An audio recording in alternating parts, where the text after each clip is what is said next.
The Honourable Member for Hiri. Thank you, Deputy Speaker, for giving me the opportunity to address this House.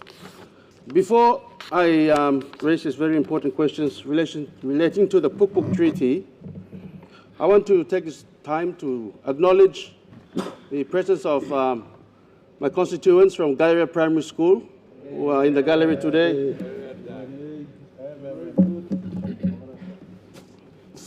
And my constituents from other institutions like Southbridge as well. Deputy Speaker, before I do, I want to firstly start by acknowledging the efforts of the good Defence Minister and his Secretary to open public discussions on the treaty by addressing the nation on Talkback. I was able to watch a live stream version of this and have taken the Minister's advice and sought questions and concerns from my constituents. And there have been many questions raised and comments both positive and negative. Our job as legislators is to take every serious concern. So I interrupt you to ask. Your question is to the Minister for Defence, My question is to the Prime Minister. Prime Minister. Yes, because the issue will cover two important sectors, that is the Ministry of Defence and the Ministry of Foreign Affairs. Go ahead. So our job as lawmakers, Mr. Speaker, is to take every serious concern into consideration and ensure there is widespread support for the decisions we make on behalf of our people. So the questions I have are about sixfold. The first one to the Prime Minister is that a serious concern raised by my constituents is that this treaty was not tabled and debated in Parliament before it was signed by this government. Why the rush? Were there extenuating circumstances that the people should be aware of? Is Papua New Guinea under threat? Are we going to war? Hence the urgent and immediate need to execute a treaty of such prominence and caliber with our Australian counterparts for their military support and interventions. The second question is, this treaty focuses on traditional military interoperability and external threats, which arguably align more with Australia's interests rather than Papua New Guinea's. Most pressing internal security issues such as tribal violence and law and order. We need more able-bodied and trained police and defence personnel to keep our people safe. We don't need to be losing the most capable Papua New Guineans to foreign nations.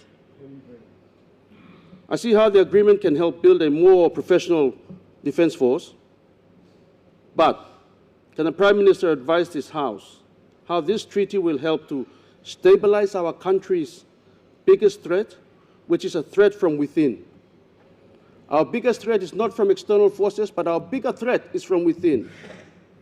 Our people, the intermingling and tribal mixes that are happening on a daily basis, thanks to a most celebrated program of Connect PNG.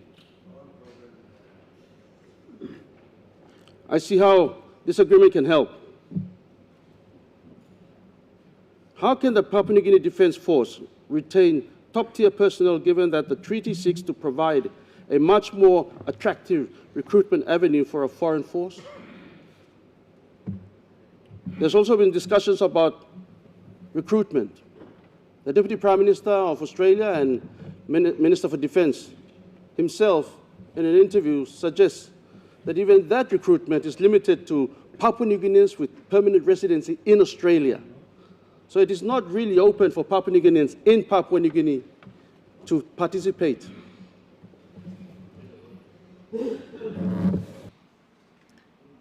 The Honourable Minister for Defence, what's your point of order? Thank you.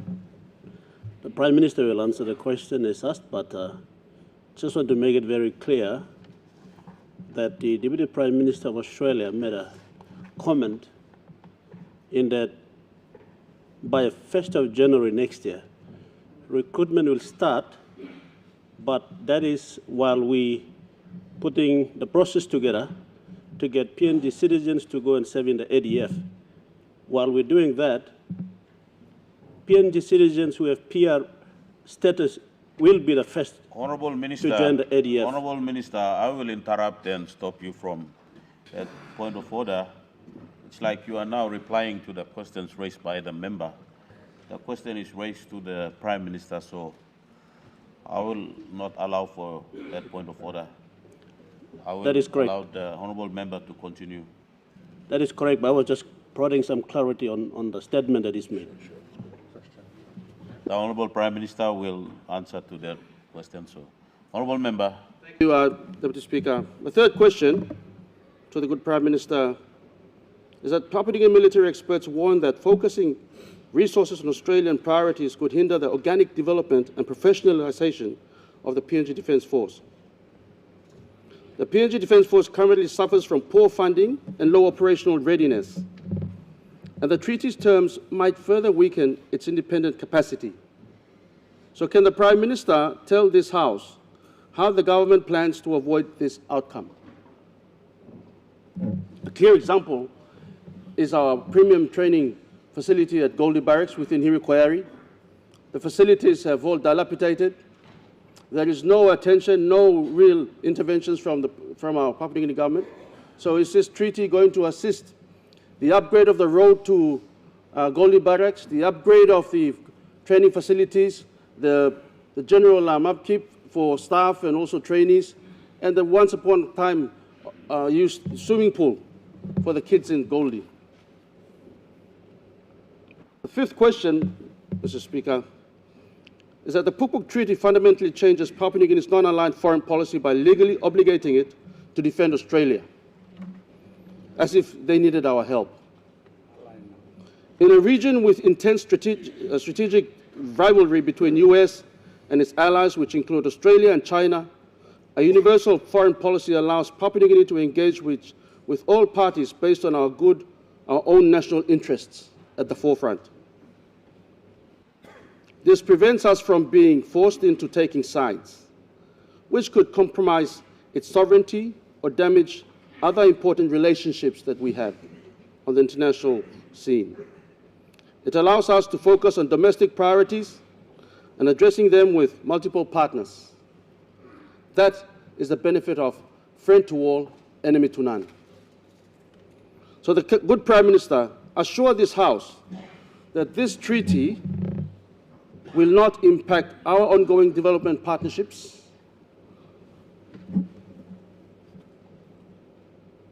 if at all, and be very clear on this. The next question to the Prime Minister, Mr. Speaker, is that despite early uncertainties, the AUKUS, AU-KUS Security Pact is proceeding with the leaders of the United States, United Kingdom and Australia reaffirming their commitment to the deal earlier this month. So the plan for Australia to acquire nuclear power submarines remains in place. The Pukpuk Treaty, as it stands, grants Australia access to PNG's military facilities and areas under an agreed facilities and areas framework, which would include naval bases for naval vessels and submarines. This is explicitly detailed in the Pacific Island neighbouring in the treaty and is intended to facilitate defence cooperation and modernisation of the PNG Defence Force. As highlighted by many of our PNG Pacific Island neighbours, there is significant regional sensitivity and trauma surrounding nuclear issues due to past nuclear weapons testing. Papua New Guinea is a signatory to the South Pacific Nuclear Free Zone, also known as the Treaty of Rarotonga. PNG signed this treaty on September 16, 1995, and ratified it on September 15, 1989. Can the good Prime Minister assure this House that Australia will not place nuclear submarines in our waters for any purposes during the time frame of this treaty? Can the Prime Minister assure this House that Papua New Guinea is not planned or will be used again by a war between foreign parties on our soil, and thereby risking the lives of our people? civilians, and the life that we are hoping to develop since 1975 or since the first white man landed on these shores, and the life that we now know.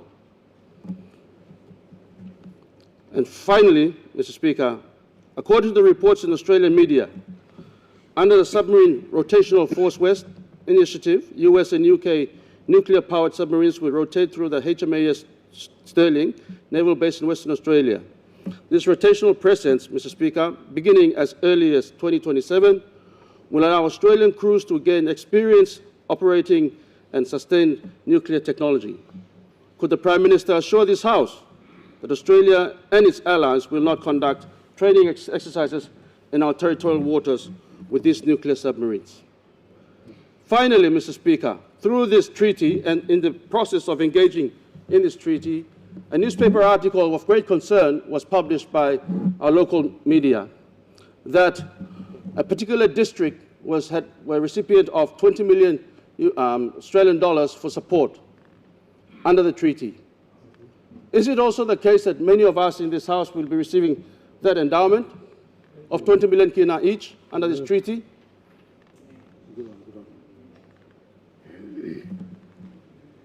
Thank you, Mr. Speaker. The Honourable Prime Minister.